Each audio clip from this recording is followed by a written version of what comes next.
Hey, welcome. On our first episode of Have Clubs Will Travel, we talked about the ultimate experience in the game of golf, and that's going to Scotland and playing the old course at St Andrews. There's nothing like it in the game, just the feel and the ambiance and the history.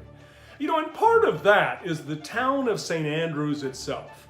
St Andrews, by the way, is about 50 miles northeast of Edinburgh, and it's this charming medieval village that has a history dating back over 1,000 years that includes political and religious strife and wars.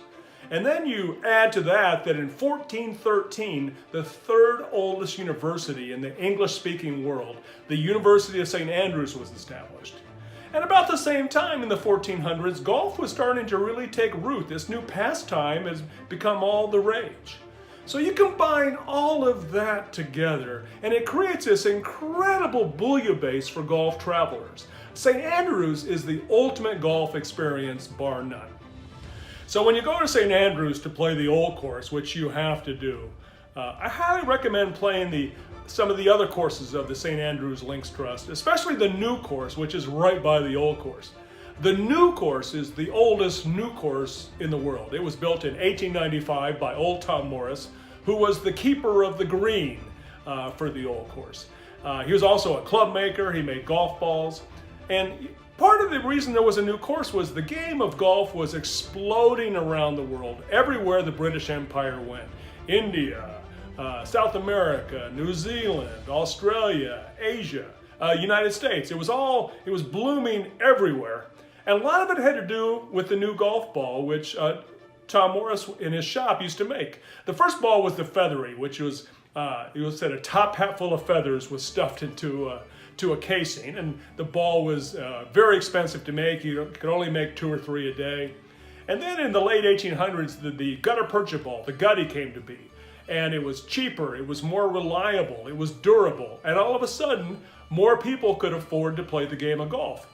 And in St. Andrews, of course, that led to the new course, which I've loved. It's not anywhere near as hard as the old course. It doesn't have the same feel, the same ambiance, but it's right by it. It's on the same land. You get the same feeling of playing golf in the town of St. Andrews, and it's marvelous. And there's a great 3-hole stretch. I love the 8th hole, which is a par 5, where you approach the green and avoid these 2 spectacle bunkers that are guarding the right and left side. And then the par 3 9th, which plays over 230 yards, and you have the Eden Estuary on the left and a hollow to the right where your ball seems to want to go. And then the marvelous par 4 10th, where you turn back and start walking back into town. 464 yards from the back tee and all the par 4 you want. In addition to the old course and new course, the St. Andrews Links Trust has 5 other layouts. Right next to the new course is the 3rd course that was built in St. Andrews, the Jubilee course, which opened in 1897 to celebrate the Diamond Jubilee of Queen Victoria and her ascension to the throne. It's been redone many times over the years, but the current course we find today was done by Donald Steele. It plays to about 6,700 yards, and many think it's the toughest course of all the courses in St. Andrews. On the same golfing ground, right next to the old course on the other side, is the Eden course. It was built in 1914 by the great architect Harry S. Colt. It's a true shotmaker's course and an absolute blast to play. Just outside the town of St. Andrews is the newest addition to the St. Andrews Links courses, and that's the Castle course. It opened in 2008. It was designed by David Kidd. It plays on the side of a hill, which was an ancient royal hunting ground, and it's all the golf you want. And probably the best thing about playing the Castle course is the incredible views you get back across the bay to the town of St. Andrews. And you see the old castle and the old cathedral and the buildings of St. Andrews University. It's fantastic. By the way, the 17th hole of par 3 is one of the hardest par 3s you're ever going to see. And if you take the hero line and go right at the pin, you got to clear this deep chasm right by the North Sea. And it's all the golf you want, and I highly recommend playing these other courses that are part of the St. Andrews Links Trust. And the St. Andrews Links Trust also has 2 additional courses that are owned by the city, and they're family friendly and kind of short and plain, but you know, fun to play if that's what you're into. Balcove is a little 9-hole course that's perfect for kids and beginners, and Strathtyrum is an 18-hole course that's, you know, if you're getting ready to play the Old or the New or Jubilee or Castle, it's a great place to get rid of your jet lag, go take a walk, hit the ball around, and prepare to play golf in St. Andrews.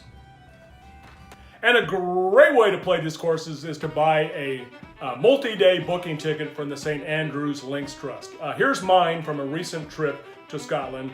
You can play unlimited golf on the New and Jubilee and Eden and Strathtyrum and the Castle course. They offer both 3- and 7-day tickets with advanced booking and without.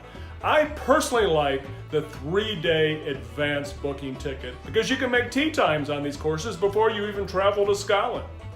And the cost is pretty good. It goes anywhere from $230 in the low season. The high season, it's about $340 depending on the exchange rate.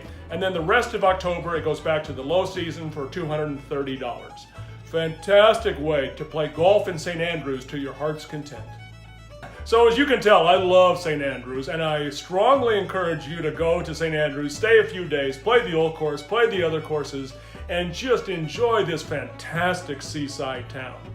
You know, go to the restaurants, the local bars, walk around the University of St. Andrews campus, go see the remnants of the old St. Andrews Castle, and make your way up to the ancient remnants of the old cathedral, and visit the graves of old and young Tot Morris. Pay homage to the golf gods while you're there because they have a strong presence in St. Andrews. Thanks for watching, and we'll see you next time on Have Clubs Will Travel.